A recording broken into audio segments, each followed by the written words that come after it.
Live from Orlando, Florida, you're now listening to the OZone Podcast, the voice of Orlando Magic fans. Join us every week for a unique fan perspective on all of the latest Magic news and updates. The show starts now. What's up, Magic fans? Welcome back to another episode of the OZone Podcast, brought to you by DraftKings and part of the Basketball Podcast Network. We're your hosts, Al, myself, Anthony. Today's Wednesday, June 14th. We are literally just a few days away, or what seems like a few days away. We're like 9-10 days away from the NBA draft. And joining us in today's episode, we have a special guest, Frank Ward II, founder of Frankie Vision. If you've been on YouTube, there's a high probability that you've seen one of his scouting videos. But Frankie, what's up, man? Welcome to the show. What's good? Thanks for having me, y'all.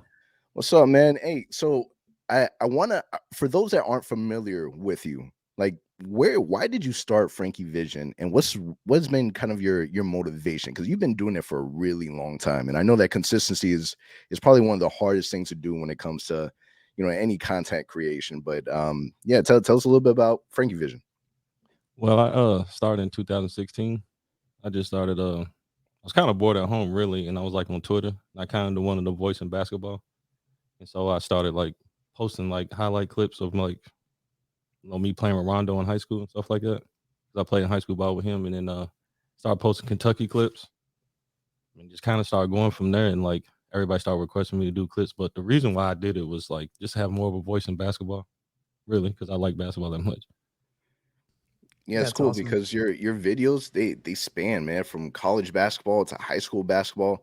The amount of different films and videos that you get of so many different players, it's good that you have an ear on both sides, because obviously the transition from high school to college, you're seeing these guys kind of go through.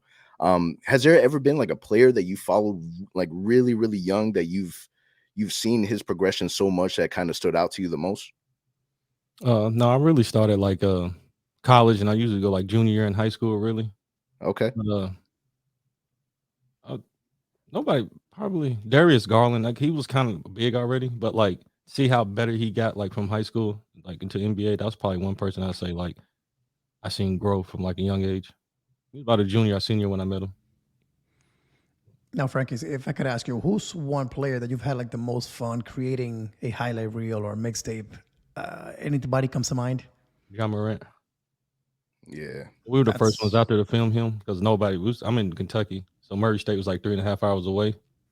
Like nobody was there, so like when I first got there, that was like fun watching him. Man, he's talking about a player that's blown up and is now a superstar in the NBA, huh? Yeah, kind of knew that was going to happen when I first saw him. Yeah, what I like about Ja Morant is I feel like when it comes to the NBA draft, I feel like sophomores just in general, they kind of take the back seat to the one and dones. I feel like Ja Morant kind of blowing up the way that he did kind of shines a little better of a light. So like, for example, Keegan Murray, who's a sophomore in college, and I feel like if the level of play that he has now was in his first year, you know, maybe he'd be a little higher in the draft, more or less. Do you feel like sophomores kind of get the burden of not being as bright as the one and dones? Of course they do, because you want something young and fresh, but yeah, those guys have more experience. You know, look what happened with Ja and Keegan Murray, like you said. But yeah, they do. Everybody wants something fresh, that next pop, like next star. You know what I mean? Yeah, that's what kind of makes Jabari so interesting, the fact that he's so young. But before we really start going, breaking down kind of your knowledge on these young players that are, you know, upcoming in this draft, when it comes from an outside perspective, like what is your specific team? Who is it that you follow the absolute most? I'm kind of moved all over when I was growing up, so I don't really have like a team, because everywhere I live never really had, like, we don't have a pro team here, so like I'm more of a player type of guy. You know what I mean? Like, I grew up in the 90s, so like I like Penny doing like the 90s a lot. You know what I'm saying? That's why I had his jersey, and like, you know, just Michael Jordan, Allen Iverson. It's more players, so I don't really like teams. You get what I'm saying? Yeah, I know T-Mac somewhere in there. That's my guy. But when it comes from an outside perspective, when you see a team like the Orlando Magic, that, you know, it's not a secret that we've struggled for a very, very long time. But do you feel like kind of how the tanking is kind of played out for the Orlando Magic? Do you feel like the Orlando Magic winning the #1 pick, is that good for the NBA? Because there's opinions about OKC and kind of the way that they've kind of done everything, but for us, for the city of Orlando, do you believe? I want your honest opinion. You don't have to I'm say be yes. honest, yeah.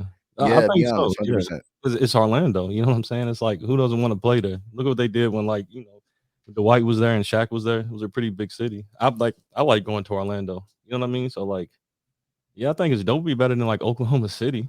I just hate that y'all had to get the number one pick this season. But I'm like, saying. Man, yeah, but I think it's good for the league. The Orlando Magic have the best jerseys in history. You know what I'm saying? Like the best colorway of shoes and everything. So like, of course, it's good. Yeah, I keep telling people, man, we don't need a rebrand. We need a rewind. They need to bring back the jersey that you got on, man. They need to kind of very similar to how the Hawks thing went back and started using the old logo and Mhm. kind of the same vibes. I wish that we would do something like that. Yeah, But after those little stars in the jersey what T-Mac was wearing, it was just downhill from there for me. But those like the last good jersey. It was like 05 or something, 06, something like that. yeah, because then they transitioned into like the had a little star on the collar and it was just a plain color. Yeah, it didn't do too good. At least they brought the pinstripes back. Now, Frankie, like you mentioned, so this year one of the issues is we don't really have like that one guy, right? That one guy that will be the next star in the NBA. Maybe there is, but it's not a consensus number one guy like most drafts have. So in a draft like this, do you think a team like the Magic is better off drafting best player available, or are they better off drafting based on need? What are your thoughts on that? I'll say need. There's no best player available, is it? Just get something you need and hope for the better, I guess, for next year maybe. Because nobody here is going to take you to like make a team that much better. I think you got some plug-in guys that will help a superstar. You know what I mean? Yeah, I think that's probably one of the biggest things or the biggest debate when it comes to the fan base is that no one is in agreement. You don't have like a majority of the fan base that really wants Jabari that is not, if not as balanced as them wanting Chet. I really like Paolo. That would be my pick. If I was drafting, that would be the person that I would get. He's my type of basketball player. I see the reaction. I get it. I get 100%. But the way that I view the way that our roster is that we've dealt with injuries for a long time. We got Markelle towards the end of the season. We still have high hopes for Jonathan Isaac, but we feel as if, we already have a lot of different young pieces to where we're really just needing that face, that one player to kind of lead everyone else. Do you not feel like we're able to get that now? I would agree with that because like Paolo was my favorite player to watch actually this season. Like I always have my favorite player who I like to watch. Like Paolo was that guy for me. But sometimes it's motor like a little bit like that. Just I don't know. I know y'all need shooting really bad. Yeah. Like Jabari Smith, 6'10" shooter who he shot like close to 40% from the three. Like how can you pass on that? Then I love Bobo. Still have Bobo there. You have Mo Bamba. I don't think y'all really have a power forward, do y'all? Like Wendell Carter, Jonathan Isaac, like you said, Okiki. Yep. There's a few. They just always been hurt, unfortunately.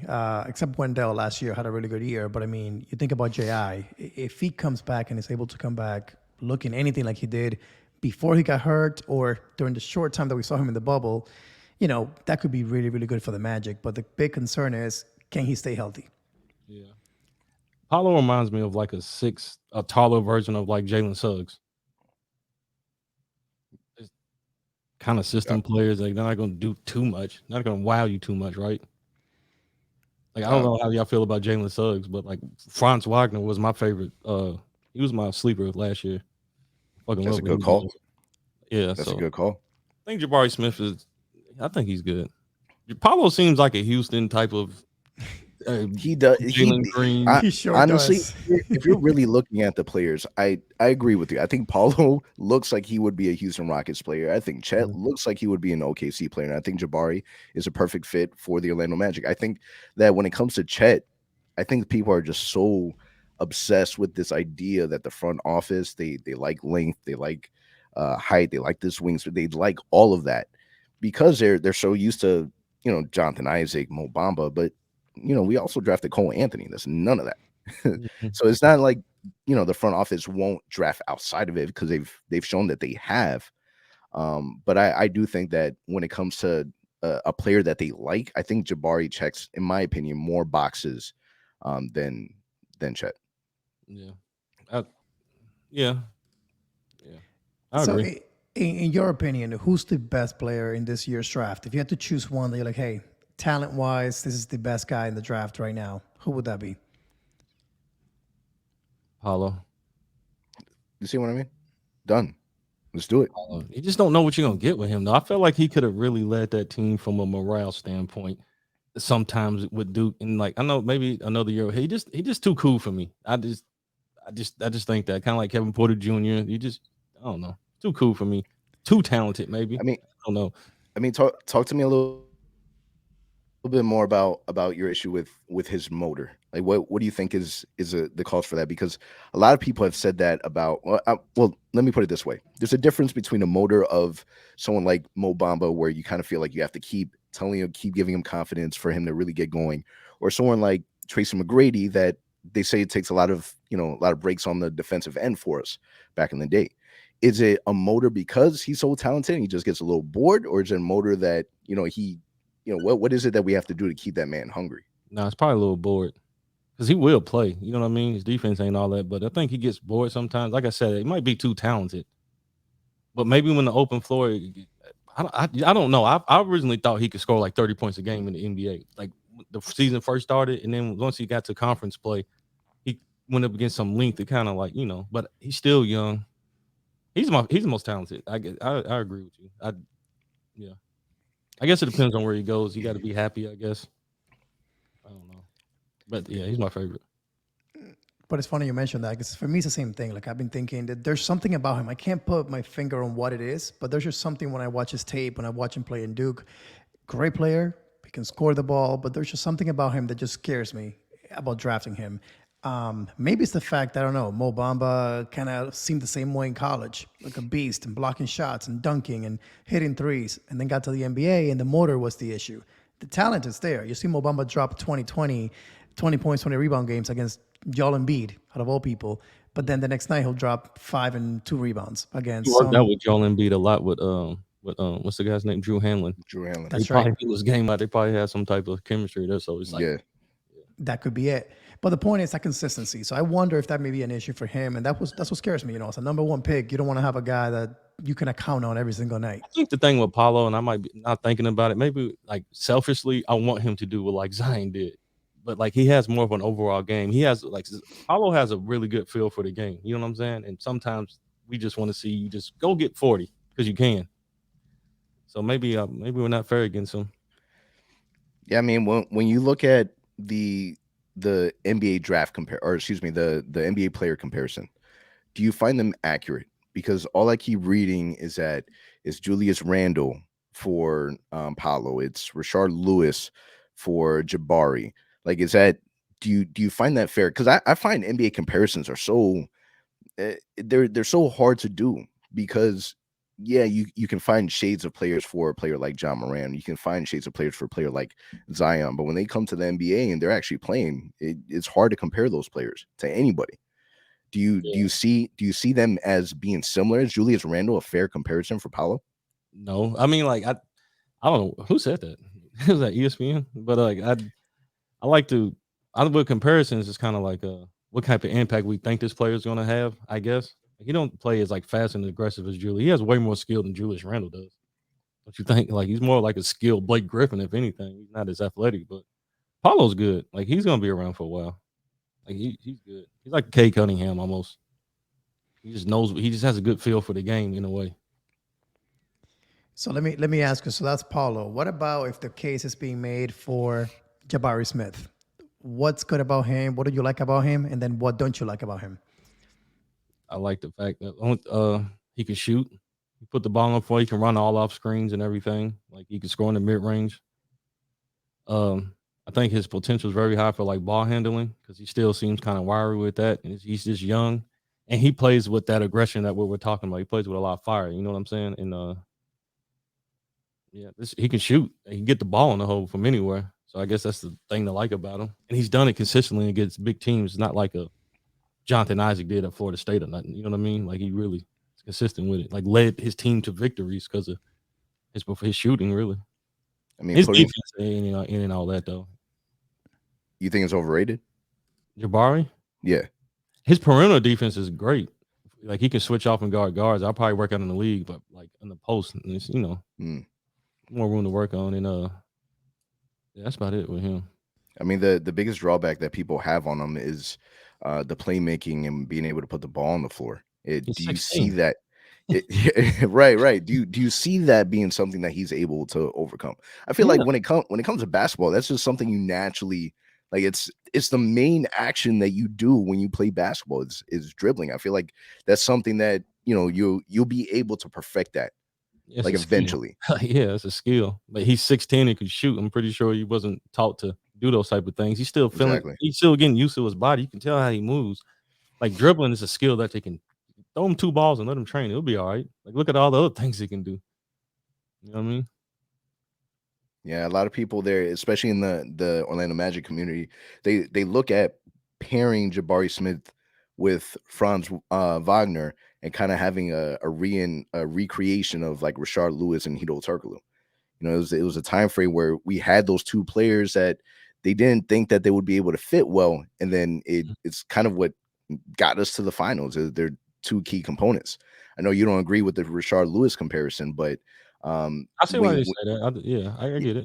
when you look at Franz Wagner being a guy last season that you said was kind of your sleeper, because right now the Orlando Magic, we don't have a solidified two guard, right? So we're looking at potentially a starting lineup of Markelle at the point guard, small forward. You're probably going to look at Franz. Then we're looking at forward. I mean, you got to start the person that you're drafting, right? You're expecting that it's going to either be Jabari at the 4 if you're drafting him, and then Wendell at the 5. But then you still got to figure out Jonathan Isaac. What do you do at the 2 guard? You don't like RJ Hampton? He hasn't been as productive as people would like him to be. We expected for his development to be a lot farther along. A lot of people's fear with RJ Hampton is the fact that he needs way more development, and there's not enough minutes. There's too many players that you're trying to develop, and he hasn't really done that for us to where you're able to put him starting at the shooting guard. I mean, people are even talking about experimenting and putting Franz at the 2. You're looking at playing Jalen Suggs at the 2. Like there's not a definitive that's our 2 guard and that's who we're going with. What's he doing? We still need to find out. We're still waiting for the off season. Yep, he's a free agent this offseason, so we're hoping we're hoping he comes back. Exactly. That's a hope, but we really don't know. So that's part of when we take a look at this draft. It's kind of like because you mentioned earlier you should draft by fit because there's not that consensus. And when you look at it, maybe Chet would fit a little bit better because you would be forced to experiment. Would you, based on what you've seen from Franz, would you mind him playing the 2? Because if you decided to play him the 2, then you're looking at Markelle, you're looking at Franz, maybe Jonathan Isaac at the 3, Jabari, Wendell, interswapped. What would you do with that starting 5? Cole Anthony's starting for me. Is he? At the 1. I like Cole Anthony. I liked him in North Carolina. Over Markelle. I haven't seen Markelle do shit. Like it's just Markelle's like RJ Hampton. We're just waiting for something, right? He was a number 1 pick. Markelle hasn't done nothing besides give us hopes. That's something. I'll just trade him. I'll trade him. No, you can't do that. Yeah, but I get why. Injury was a big part, but I mean, and granted, it's us watching every single Orlando Magic game that pops out. But when it comes to like the end of the season, when we were finally able to get back, dude was on a minute restriction, and you can clearly see the difference between Markelle and Cole Anthony. Like you can really see the difference. Experience. Yeah, I think primarily playmaking. That's the biggest thing. Markelle's getting guys open looks. Him and Wendell Carter just had a great chemistry from day one. So. Yeah, the level of the team, like the level of play of the team really got elevated. And that's what has Magic fans, excited for next season. It's the fact that, hey, if you can get this team healthy for the first time in 3 years without even doing, the number 1 pick, free agency, they got enough young guys to kind of look forward to seeing on the court. The issue is staying healthy. But to what Anthony was saying, what if the Magic look at Chet as a possibility? What do you like about him? What are some things that maybe you're like, not so excited about? Safe is safe to me too. Chet is safe to me too. He can dribble, pass, shoot, rebound, block shots. He does everything you would need a big to do. Like I think everything we said wrong about like what we didn't like about Paolo or Jabari Smith, Chet does it. I think the only thing people don't like about him is his size, right? That's the only thing you can say That's about him. literally the only thing. But when it comes to just basketball, everybody loves everything about him. And he played on a Gonzaga team where you know he's not going to get a lot of shots up, especially as a freshman. Do you see him as a 5 at the NBA? Do you think he can play more like a 4 or 3? 4 or 5, like 5, 4 or 5. He's 7 foot. You know what I mean? Like he's tall. He'll bulk up, don't you think? Like if he bulks up, then that's been the only drawback, and that's the thing. It's all right. How do you look at Jabari once he learns how to shoot, or excuse me, once he learns how to dribble? How do you look at Chet once he builds up that muscle? Yeah. When it comes to Chet, do you see the benefits, or is it enough to be able to make a decision based on the fact that there's a little experience between Chet and Jalen Suggs? Like, do you think that's enough of a consideration to say, all right, if we were to plug in Chet, you know, that would make the team chemistry a little bit better because of Jalen Suggs, or a player like Jalen Suggs that maybe struggled a little bit last season? You know, could that be an added bonus of being able to, I don't know, make him play a little bit better? Do you see that as something to look at? I would just between them two, wouldn't it? No. That's my debate. It'd be great. It'd be great for Jalen, but what about everybody else? Yeah, it'd just be We're gonna hang out together and shit. And then if Mo Bamba's back, you got best buddies in Cole Anthony and Mo Bamba too. So you got now center and point guards kind of. And Jabari can play that 4. Jabari can definitely play the 4. Like I don't think Chet could. He can't move or guard the perimeter like that. They're gonna throw a lot of pick and rolls at his ass. Yeah, I mean, according to Jabari, he can play 2 through 5. He can guard that perimeter like he can. Like he's one of the best tall perimeter defenders I've seen. He moves out there like a guard. All right. So with that said, who do you think the Magic will select? Like who is, if you were to put all your money down right now, who would be that number 1 pick for the Orlando Magic? What I think they're gonna go with? Mm-hmm. Jabari. That's what everybody's saying. Jabari. That's the crazy debate because everybody's saying that. The Athletic, ESPN, Bleacher Report, everybody's saying Jabari. But the thing is that it's well known that Magic front office, they don't say nothing to nobody. Literally to nobody. I think if ESPN is going to put Jabari, because they really, really had Chet going number 1 all the way up until the draft lottery happened. Right when the draft lottery happened, they changed it. Even when they carried this list, I was just reading it's Chet. I mean, whatchamacallit, Jabari number 1 and best available is Chet. Like they still got to throw Chet's name in there. So for them to say Chet's not number 1, it must be like I agree with it. You know what I'm saying? Like they saying something. They heard something, or they must know something.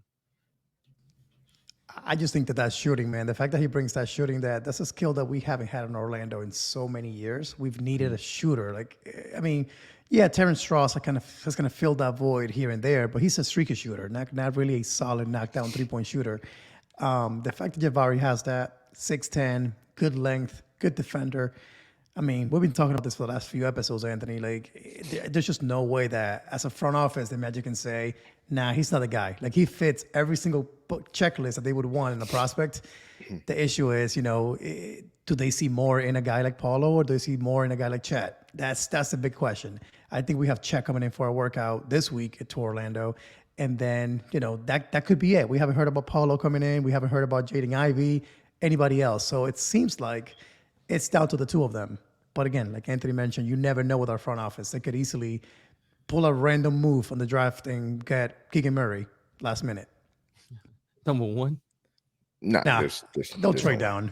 Oh, yeah, trade. They're right. Okay. They're right. I mean, do you even see that as an option? Trading the number 1 pick?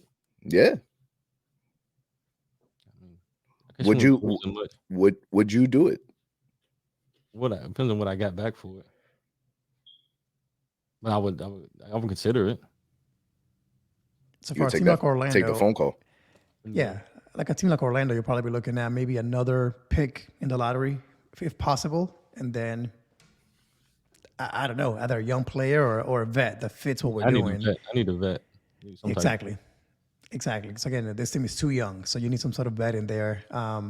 It's gonna be interesting. Like it's gonna be interesting, but you need at least a top 6 pick. Because I think they like Keegan Murray a lot. I just don't think they want to draft him number 1. So you got to have a And top Keegan Murray 6. you already got fronts.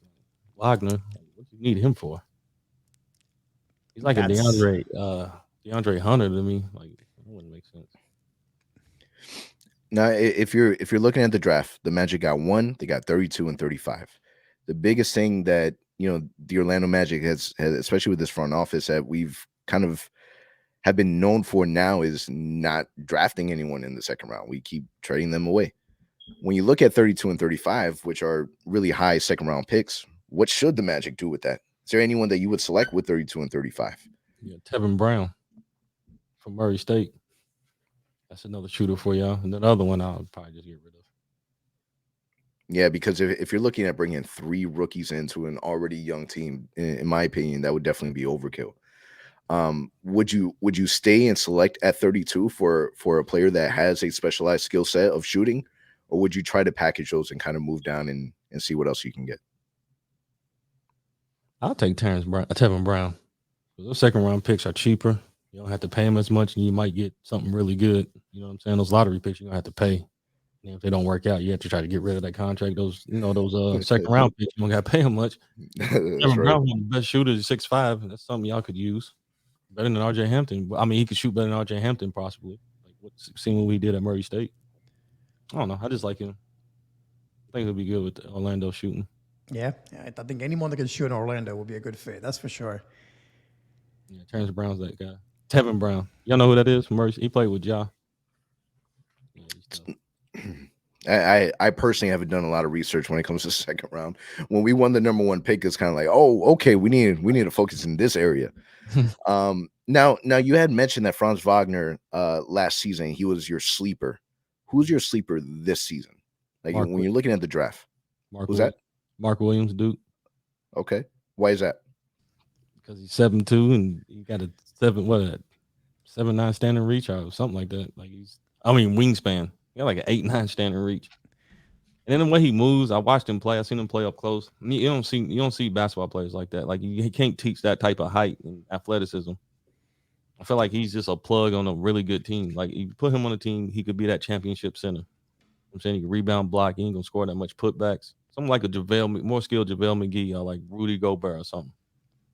Something really like something like the NBA doesn't value too much no more. See how much they value now. We're watching the finals. Yeah, right. That's true. Well, if James Wiseman was out there, I feel like this series would be over. Mark Williams is somebody like that. You know what I'm saying? He's not no superstar, but yeah, he's my sleeper. I like him a lot. I thought the same thing about Franz Wagner. He wasn't no like superstar. I didn't think he was gonna do this damn good, like this fast. But I watched him at Michigan. He could rebound. He played great D. What I saw, and he was like disciplined. He was strong. He was 6'9". I had him going like top. I had him going my top 3 really. Do you feel like Franz Wagner should have gotten? And it's a little off topic, but do you feel like he should have gotten a little more respect from out Michigan from just the NBA in general? Yeah. You seen what he was doing? I posted him a couple of times. He's definitely he was probably the second best rookie out there to me. The problem is he played in Orlando and nobody was watching us. That's the problem. I guess because he was cooking. I like him. Yeah, no, he's got a bright future, man. I think he's a good fit for the man. And his brother there too. Yeah. Yep. That's crazy. Yeah, Yes. Our boy Haas from Hustle. Who's Got that? a little Orlando man. Haas. He acted as Haas on the movie Hustle on Netflix. Oh, did he? Got a little. Yeah, he got a Who was little TV time. Moritz Wagner, his brother. Mo Wagner. I watched the movie, but I didn't notice him. Yeah. Like early on, it was like maybe for like barely a minute and a half.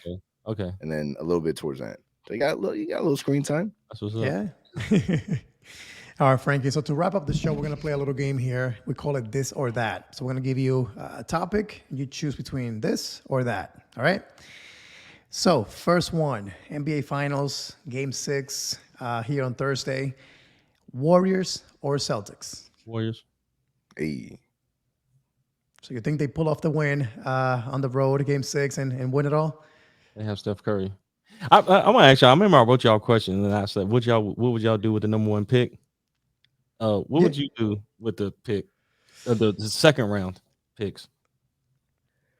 The second round picks, I honestly I haven't done enough research for the players in that. I stay away from college basketball until we head towards the draft and NCAA turning. But I personally would try and trade both to get a player that you Those fall in second love round with. picks be sometimes the most crucial and key picks of these, But especially you're 100% right, because when you look at this playoffs, you have so many players that came from that second round that's been like X factors, clutch. Mm-hmm.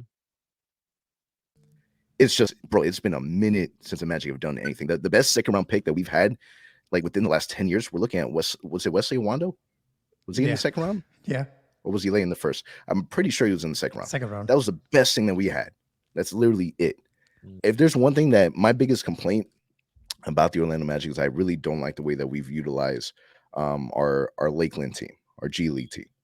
I feel like that should be our two-way contracts should be players that you're developing from the second round. And I feel like just collectively we haven't done a really good job with it. But I think that if you're in a position where you have two really high second round picks, I can see where if you're bringing all these players in and you fall in love with a player late in the first round, you think that you can package a player like Terrence Ross that's publicly communicated that, you know, he wants a different environment.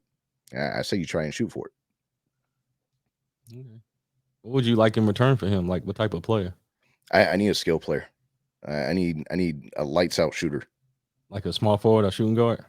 I'll take a shooting guard, small forward, someone that can shoot lights out. So if you're looking at getting Jabari and you're adding another shooter on top of that, we're one of the worst teams to shoot from behind the 3-point line. Why not fill that void with a player from the second round, or if you decide to move, to get a skill? In my personal opinion, it's you want to draft a specialist. I feel like if you can get a specialist that's like really great at that one specific skill, try to develop the rest. I think that's definitely the route to go. Kevin Brown. There you go, man. That's a plug. Look him up. That's that guy. Put him in the G League for a year or two. That'll be your guy right there. Yeah. What about you, Al? What are you doing in the second round?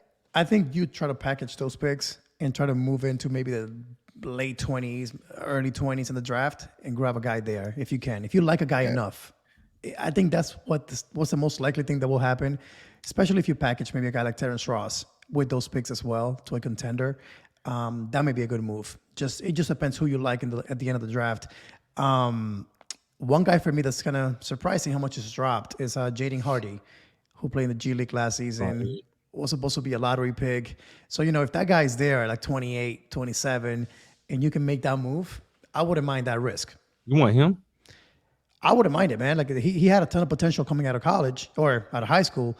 And then just, I don't know what happened to him in the G League. Didn't kind of work out. But I think with the Magic, that late in the draft, you have a ton of young guys already. It's another prospect that we can kind of throw to the mix. He's going to be right down there with RJ Hampton in there. Yeah. Watch him play. Like, he had a lot of potential. You don't like him? Nah, he's up. No. Not up to the hype. Like, he's like another James Boat Knight or something. Who was that other kid last year? Yeah, someone like that. Like, you don't. Moses Moody or something. Yeah, Bug Knight was Al's boy. Moses Moody was my guy. Oh, Moses Moody. He's kind of like that. Like, you know, I don't know. Okay, well, I see why you like him there. Yeah, he's about to win a ring now with the Warriors, so I'm happy for him. Hey, getting back to this or that, Dwight or Shaq? Shaq. And then the very last one, this is a debate that Al and I have pretty often. He's a big-time Vince Carter fan. I'm a big-time Tracy McGrady fan. When you compare the two, who would be that one player that you would put on your roster? Penny. T-Mac. It's a good choice. If healthy, yeah. If healthy, 100%. That's the thing, though, man. That's like saying Jonathan Isaac or... People don't give Vince Carter the respect he deserves, though. He was a hell of a ball player. I agree. He didn't go to the finals with Did he go to the finals with the Nets? They didn't make it. They did not make it. No. Okay, well, they didn't get close. They got close. They got beaten by Miami, I think, when they had almost went to the finals Shaq and Wade. Okay. He almost went to the finals with whatchamacallit, Toronto, and lost to Allen Iverson. Yep. Tracy McGrady has never gotten close to anywhere, even when healthy.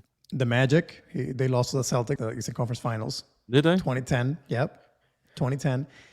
So he got close a bunch of times. The one thing I've always been mad is that he never chose to chase a ring. 2010. I thought that was Dwight Howard in them when I lost to the Celtics. Yeah, so that was Dwight, Vince, Rashard Lewis, JJ Redick, Jameer Nelson. Carter was on that team? Yeah. Sean the hell was. He was old as hell. Damn. That one hurt. That was the one year I thought he had it. I think they like T-Mac's highlights and his size, but Vince was a hell of a player, though. I'm thinking about like all around.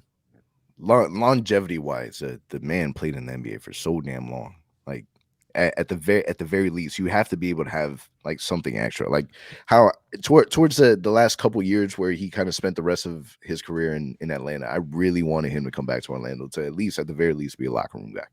So I feel like stuff like that's essential. Penny's not in a discussion with T-Mac and Vince, like in his prime. Penny.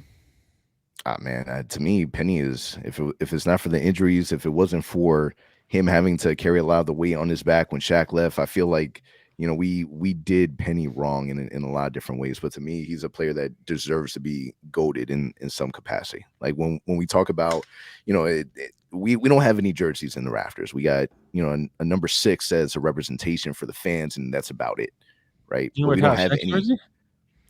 No, we don't have any. None. 0. Somebody can come there and wear number 1 or 32 right now. 100%. Jonathan Isaac, where's 1? That's stupid.